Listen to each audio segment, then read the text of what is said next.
जय श्री कृष्ण। भगवान कृष्ण ने जो अर्जुन को ज्ञान दिए थे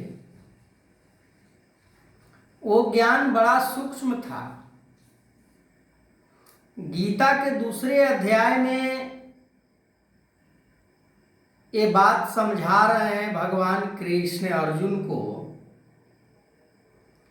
कि ये जो ज्ञान है ये बड़ा सूक्ष्म है, हर किसी को समझ में नहीं आ सकता है। जो समझ जाते हैं वो भी फिसल जाते हैं।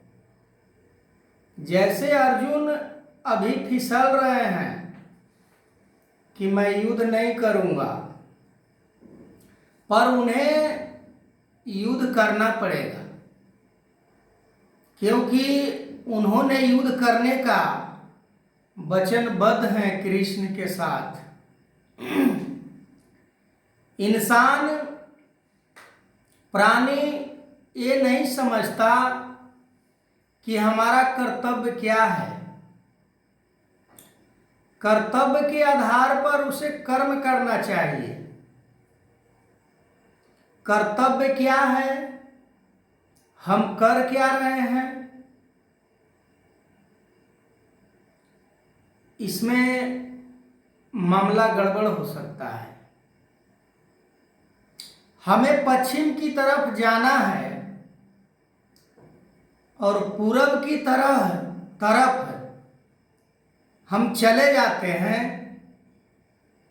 तो जो हमारा यात्रा है वो हम तय नहीं कर पाते हैं। चलने को तो हम चलते हैं पर हम पहुंच नहीं पाते हैं। अर्जुन के लिए जो कर्तव्य निर्धारित की गई थी, अर्जुन के लिए जो कर्म निर्धारित किया गया था, उस कर्म से बेमुख हो रहे हैं, उस कर्म को करना नहीं चाह रहे हैं, इसलिए कि ये कर्म सांसारिक तौर पर देखा जाए तो सराहनीय नहीं है। किसी को वध करना, किसी को मार देना, किसी को पीड़ा देना, ये सराहनीय नहीं है। पर अर्जुन ये सभी बातों से परिचित थे क्योंकि ये सभी घटना उनके जीवन में घट चुकी थी। दुर्योधन इत्यादि कौरव सेना, हर कोई उनके साथ जिस तरह से पेश आए थे लोग, वो अर्जुन शायद भूला नहीं होगा। फिर भी इंसान चाहे जितना भी बड़ा ज्ञान को प्राप्त क्यों न कर ले, पर उसे मोह आ जाता है। ये स्वाभाविक सी बात है। मोह तब तक आता है, लोभ तब तक आता है, स्वार्थ तब तक आता है जब तक कि हम ज्ञान के ऊपर खरा नहीं उतरते हैं।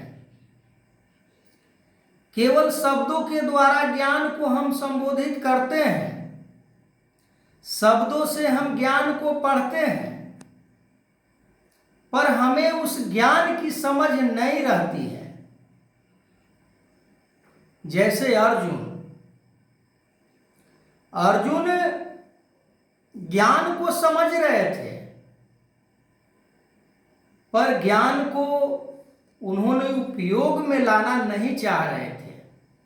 उनके लिए जो कर्तव्य निर्धारित की गई थी, इस ज्ञान से ओतप्रोत था। उनके लिए वही सत्य कर्म था, उनके लिए वही सत्य कर्तव्य था।